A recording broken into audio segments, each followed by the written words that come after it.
Hello दोस्तों, स्वागत है आपका आपके यूट्यूब चैनल स्टडी की पाठशाला में। कल आवश्यक कार्य हो जाने के कारण आपको क्लास प्रोवाइड नहीं की गई थी। आज आपको क्लास प्रोवाइड की जा रही है। जैसा कि आप जानते हैं कि डेली हिंदी व्याकरण के नाम से सीरीज चल रही है, जिसमें आपके साथ डिस्कस किया जाता है विलोम शब्द, पर्यायवाची शब्द, समश्रुत भिन्नार्थक शब्द, वाक्यांश के लिए एक शब्द, मुहावरे, लोकोक्तियाँ डिस्कस किए जाते हैं। तो उसी के क्रम में बढ़ते हुए आज की क्लास स्टार्ट करते हैं। अगर आप इस चैनल पर नए हैं तो चैनल को सब्सक्राइब कर लीजिए, बेल आइकन को प्रेस कर लीजिए, जिससे आपको अगली वीडियो का नोटिफिकेशन मिल सके। आइए आज की क्लास स्टार्ट करें। सबसे पहले है विलोम शब्द, तो आइए डिस्कस करें विलोम शब्द। तो क्या है सबसे पहले उद्धत। तो ध्यान रखिए उद्धत, तो उद्धत का जो विलोम होता है विनीत या अनुद्धत। तो समश्रुत भिन्नार्थक शब्द में आपको हमने बताया था एक उद्धत है और एक क्या होता है उद्यत। उद्यत आपको ऐसा लिखा मिलेगा या तो आपको ऐसा लिखा मिलेगा। ये क्या है उद्यत या उद्यत। इसको भी आप ऐसा आधा दा और या से बनता है द्य। तो ध्यान रखिए या आपको ऐसा लिखा मिलेगा या आपको ऐसा। तो इसका मतलब हमने आपको बताया था क्या तैयार, तैयार या तत्पर। उद्यत का जो अर्थ होता है तैयार या तत्पर, जबकि उद्धत ये क्या है आधा दा और धा से क्या है उद्धत धत है। तो इसका मतलब हमने आपको बताया था उजड। क्या है उजड। तो ये क्या है ध्यान रखिए दोनों डिफरेंस एक बार फिर से रिवाइज कर लीजिए या रिपीट कर लीजिए। उद्धत है, उद्धत का मतलब होता है उज्जड, जबकि उद्यत आधा दा और या से बनता है द्या। तो उद्यत, उद्यत का जो अर्थ होता है तैयार तत्पर। अब इसका विलोम, इसकी विलोम की बात करें तो उद्धत है, उद्धत का जो विलोम है विनीत या अनुद्धत। आई होप आपको उद्यत या उद्धत दोनों का अंतर आपको समझ में आया होगा। ध्यान रखिएगा उद्धत जो है उसका अर्थ होता है उजड, और जबकि उद्यत, उद्यत जो है तैयारा तत्पर। आगे बात करें उपचय। उपचय का जो विलोम है अपचय, उपचय अपचय। उपचार, उपचार इलाज जिसका हो सके। अनुपचार, तो उपचार का जो विलोम क्या है अनुपचार। उपकार अपकार, उपकार किया जाता है तो इसका जो विलोम क्या है अपकार। उत्साह निरुत्साह, उत्साह है निरुत्साह। तो एक बार फिर अगेन रिपीट करें उद्धत विनीत या अनुद्धत। विनीत का जो अर्थ क्या है विनय से युक्त, और इसका जो मतलब क्या होता है उजड। क्या होता है उजड। और इसका क्या विनीत का अर्थ क्या होता है विनय से युक्त। जब एक क्या है उजड है तो दूसरा क्या होगा विनय से युक्त। तो इसका विपरीत है तो उद्धत क्या है विनीत और या अनुद्धत। आगे क्या है उपचय अपचय, उपचार अनुपचार, उपकार अपकार, उत्साह निरुत्साह। आगे बढ़े, आगे है पर्यायवाची। तो ध्यान रखिए आज दो पर्यायवाची लिया गया है, एक गेह का पर्यायवाची और दूसरा गदहा का पर्यायवाची। तो गदहा और गेह। गेह आप जानते होंगे, गेह में आप रहते हैं। गेह क्या है घर, या आप गृह, गृह के नाम से जानते हैं। तो गेह हो गया अथवा गृह हो गया। तो गेह जो गेह है, गेह का जो पर्यायवाची है घर है, गृह है निकेतन, निकेतन आप कहते हैं निलय, भवन सदन आगार, अयन आयतन, आलय आवास, ओक आसियाना, धाम शाला, मकान मंदिर। ये सब किसके पर्यायवाची हैं तो गेह के पर्यायवाची, घर के पर्यायवाची, गृह का पर्यायवाची, भवन सदन, ये सब पर्यायवाची शब्द हैं। गेह, गेह क्या है घर, गृह और क्या है आयतन अलय, क्या है गेह। तो गेह का घर गृह निकेतन, निकेतन क्या होता है घर होता है, निलय क्या है घर है, भवन क्या है घर है, सदन, सदन भी घर है, आगार घर है, गेह भी क्या है घर है, अयन, अयन भी क्या है घर, आयतन, आयतन आलय आवास, ओक आसियाना, धाम, धाम भी किसका पर्यायवाची है? तो घर का पर्यायवाची या गृह का पर्यायवाची या गेह का पर्यायवाची। साला भी, साला क्या है? यह भी घर का पर्यायवाची। मकान, मकान तो आप जानते हैं कि घर का पर्यायवाची है। मंदिर भी क्या है? यह घर का पर्यायवाची शब्द है। एक बार फिर से रिपीट किया जाए। गेह, गेह क्या है? घर है, ध्यान रखिए। घर, गृह, निकेतन, निलय, भवन, सदन, आगार, आगार, अयन, आयतन, आलय, आवास, ओक, आसियाना, धाम, साला, मकान, मंदिर। मकान मंदिर हो गया, धाम और शाला हो गए, दोनों पर्यायवाची किसके हैं? गेह के पर्यायवाची। उसके बाद हो गया आगार, अयन, आयतन, आलय, आवास, ओक, आसियाना। ये सब किसके पर्यायवाची? तो गेह के पर्यायवाची या घर के या गृह के पर्यायवाची।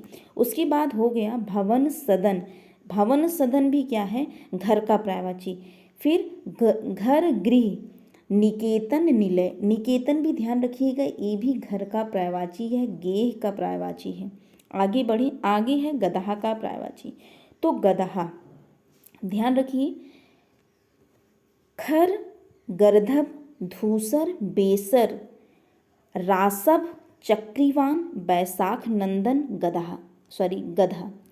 तो गदहा या गधा, तो ये सब पर्यायवाची हैं किसके की? गधा के पर्यायवाची हैं।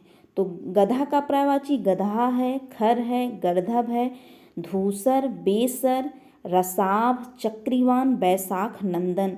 रसाभ, चक्रीवान, बैसाख, नंदन किसके पर्यायवाची हैं? तो ध्यान रखिएगा, गधा का पर्यायवाची या गदहा का पर्यायवाची। गदहा आप देखते होंगे, अगर गदहा देखते हैं तो आपके दिमाग में तुरंत घूमना चाहिए। अगर आपने पढ़ा है तो कि तुरंत आपने माइंड में क्लिक करिए कि गधा का पर्यायवाची आपने पढ़ा है तो क्या क्या होता है। इससे आप रिलेट कर पाएंगे और आपको लंबे समय तक याद रहेगा और क्विकली आपके दिमाग में आएगा। तो कहीं भी अगर कोई चीज़ आप पढ़े हुए हैं, अगर आप देख रहे हैं तो आप तुरंत दिमाग में सोचिए इसे आपने पढ़ा कहाँ है। तो आज आपने घर का पर्यायवाची पढ़ा और गधा का पर्यायवाची पढ़ा। तो ध्यान रखिए, एक बार रिपीट किया जाए। गधा का पर्यायवाची खर हो गया, गर्दभ हो गया, धूसर हो गया, बेसर हो गया, रसाब, चक्रीवान, बैसाख, नंदन, गधा। ये सब पर्यायवाची हैं गधा के पर्यायवाची। आगे बढ़ें, आगे है वाक्यांश के लिए एक शब्द। आइए डिस्कस करें वाक्यांश के लिए एक शब्द। अल्पज्ञ, अल्प क्या होता है? थोड़ा। तो अल्पज्ञ, थोड़ा जानने वाला, थोड़ा जानने वाला क्या है? अल्पज्ञ। अनहूढ़ा, अनहूढ़ा क्या है? अविवाहित महिला। अविवाहित महिला ही अनहूढ़ा है। अविवाहित महिला को वाक्यांश के लिए एक शब्द में क्या कहेंगे? अनहूढ़ा। उसके आगे है अधोवस्त्र। अधोवस्त्र का क्या है? कमर के नीचे पहने जाने वाला वस्त्र। कमर के नीचे पहने जाने वाला वस्त्र क्या है? अधोवस्त्र। आगे है, आगे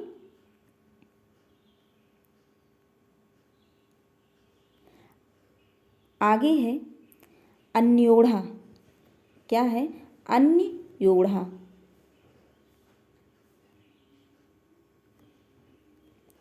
आगे है अन्योढ़ा। ध्यान रखिए, अन्योढ़ा किसे कहा जाए? दूसरे की विवाहित स्त्री। अन्य, अन्य मतलब क्या होता है? दूसरा। एक अन्य होता है, ध्यान रखिए, और एक अन्न होता है। समश्रुत भिन्नार्थक शब्द में आपने पढ़ा था, अन्य क्या होता है? दूसरा होता है, और अन्न एक क्या होता है? अनाज होता है। तो आप रिवाइज कर लीजिए, रिपीट कर लीजिए, अन्य, दूसरा, अन्न, अनाज। तो यहाँ क्या है? अन्योढ़ा। तो ध्यान रखिए, अन्योढ़ा मतलब ये दूसरे की विवाहित स्त्री। अन्योढ़ा क्या है? दूसरे की विवाहित स्त्री। और अनहूढ़ा क्या है? अविवाहित महिला। जो अविवाहित महिला है उसे क्या कहते हैं वाक्यांश के लिए एक शब्द में? अनहूढ़ा। जबकि दूसरे की जो विवाहित स्त्री है उसे ही अन्योढ़ा कहते हैं। ध्यान रखिएगा डिफरेंस।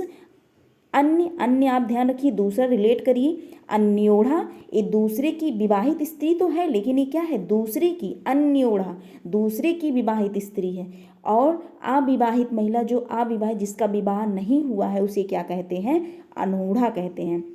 अधोवस्त्र, अधोवस्त्र क्या है? कमर के नीचे पहने जाने वाला वस्त्र, अधोवस्त्र। आगे क्या है? अभियुक्त। अभियुक्त किसे कहते हैं? जिस पर मुकदमा चल रहा हो या जिस पर अभियोग अथवा जिस पर अभियोग लगाया गया हो उसे अभियुक्त कहा जाता है। जिस पर मुकदमा चल रहा हो अथवा जिस पर अभियोग लगाया गया हो उसे ही अभियुक्त कहा जाता है। आगे बढ़ें, आगे है समश्रुत भिन्नार्थक शब्द। आइए डिस्कस करें समश्रुत भिन्नार्थक शब्द। सबसे पहले है गण। गण, गण क्या है? समूह, सभी जानते हैं गण समूह। जबकि गण क्या है? गिनने योग्य। क्या है? गणीय। गण क्या है? गिनने योग्य, जबकि गण क्या है? समूह। आगे क्या है? चिर। चिर क्या है? प्राचीन काल या दीर्घ काल। प्राचीन काल या दीर्घ काल, यही क्या है? चिर। जबकि चीर, आपने सुना होगा चीर किसे कहा जाता है? तो वस्त्र।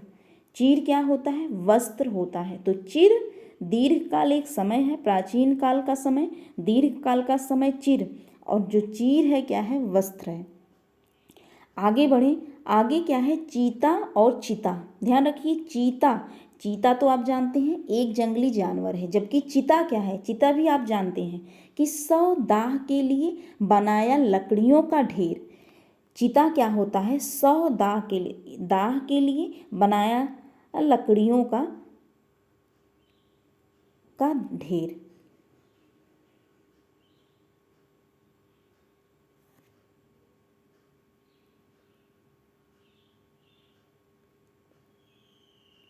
यहाँ आपको टाइपिंग एरर हो गया, ध्यान रखिएगा, ये लकड़ियों का है, तो ये क्या है? लकड़ियों का। चीता क्या है? एक जंगली जानवर, और चीता क्या है? 100 दाह के लिए बनाया गया जो है लकड़ियों का ढेर। आगे बढ़ें, आगे है मुहावरा। आइए मुहावरा डिस्कस करें। आँखों का काटा होना, आँखों का काटा होना या आँखों का काटा बनना। आँखों का काटा होना अथवा आँखों का काटा बनना, बुरा लगना, अभी अप्रिय होना। अप्रिय होना, बुरा लगना, इसे क्या कहा जाता है? आँखों का काटा होना या आँखों का काटा बनना। आगे बढ़े, आगे है आँखों का पानी ढलना या आँखों का पानी गिरना। आँखों का पानी ढलना या आँखों का पानी गिरना, अर्थात निर्लज्ज होना। इस मुहावरे का अभिप्राय क्या है? निर्लज्ज होना। आँखों का तारा होना, अत्यंत प्यारा या अति प्रिय। हद से ज़्यादा प्रिय क्या है? अति प्रिय, अत्यंत प्यारा। बात करें आँखों में खून उतरना। आँखों में खून उतरना क्या है? अत्यधिक क्रोध करना या क्रोध से आंखें लाल हो जाना। अत्यधिक क्रोध करना अथवा क्रोध से आंखें लाल हो जाना, आँखों में खून उतरना। आगे बात करें, आगे है लोकोक्तियाँ। आइए डिस्कस करें लोकोक्तियाँ।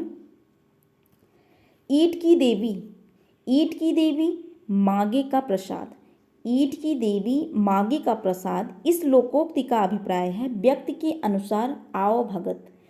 जैसा व्यक्ति हो उसी की तरह उसका आदर सत्कार, उसी को कहा गया है लोकोक्ति में, ईंट की देवी मांगे का प्रसाद। आगे है ईंट की लेनी पत्थर की देनी। दुष्ट के साथ और अधिक दुष्टता, मुंह अथवा मुंह तोड़ जवाब देना। क्या कहा जा रहा है? ईंट की लेनी पत्थर की देनी, दुष्ट के साथ और अधिक दुष्टता अथवा मुंह तोड़ जवाब देना। आगे बात करें ईश्वर की माया, कहीं धूप कहीं छाया। ईश्वर की माया, कहीं धूप कहीं छाया। भाग्य की गति विचित्र है। क्या है? भाग्य की गति विचित्र है अथवा ईश्वर की माया विचित्र है, कोई सुखी है तो कोई दुखी है। आगे बात करें उघरे अंत न होए निबाहूं। उघरे अंत न होए निबाहूं, अर्थात भेद खुलने पर दुर्गति निश्चित है। उघरे अंत न होए निबाहूं, भेद खुलने पर दुर्गति निश्चित है। एक बार फिर से रिपीट किया जाए। ईंट की देवी मांगे का प्रसाद, अर्थात व्यक्ति के अनुसार आओ भगत। ईंट की लेनी पत्थर की देनी, दुष्ट के साथ और अधिक दुष्टता अथवा मुंहतोड़ जवाब देना। ईश्वर की माया, कहीं धूप कहीं छाया। इस लोकोक्ति का अभिप्राय क्या है? भाग्य की गति विचित्र है अथवा ईश्वर की माया विचित्र है, अथवा कोई सुखी हो तो कोई दुखी हो। इस संसार में क्या है, कोई सुखी है तो कोई दुखी है। उसी को कहा गया है ईश्वर की माया, कहीं धूप कहीं छाया। आगे क्या है, उघरे अंत न होए निबाहु, अर्थात भेद खुलने पर दुर्गत निश्चित है, भेद खुलने पर दुर्गत निश्चित है। तो आज के लिए बस इतना ही। अगर आपको वीडियो पसंद आया है तो like share and subscribe to my channel. अगर आपको पीडीएफ चाहिए तो डिस्क्रिप्शन बॉक्स में टेलीग्राम ग्रुप की लिंक दी गई है, उसे आप ज्वाइन कर सकते हैं। वहाँ से आपको पीडीएफ प्राप्त हो जाएगी टेलीग्राम ग्रुप पे। रोज़ाना टेलीग्राम ग्रुप पर सेंड कर दी जाती है पीडीएफ। तो मिलते हैं नेक्स्ट वीडियो में। Thank you.